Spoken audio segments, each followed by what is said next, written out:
بسم اللہ الرحمن الرحیم۔ السلام علیکم ورحمۃ اللہ وبرکاتہ۔ ہم آپ کو اپنے چینل مفتی الیاس آفیشیل پہ خوش آمدید، ویلکم، اہلا و سہلا، مرحبا کہتے ہیں۔ جیسا کہ آپ جانتے ہیں کہ ہمارا ایک سیشن ہے سوال و جواب کا، اس کے اندر ہم آپ کے سوال کا جواب دیتے ہیں۔ اس طرح آج ہم ایک بھائی جو راشد صاحب ہیں، انہوں نے چچا وطنی سے سوال کیا ہے۔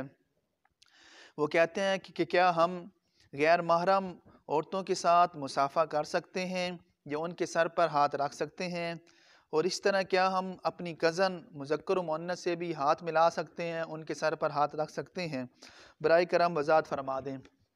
تو میرے بھائی اس کا جواب یہ ہے کہ غیر محرم عورتوں کے ساتھ مصافحہ کرنا یا ان کے سر پر ہاتھ رکھنا یہ قطعاً جائز نہیں ہے، یہ حرام ہے۔ اس سے بچنا، احتراز کرنا یہ لازم اور ضروری ہے۔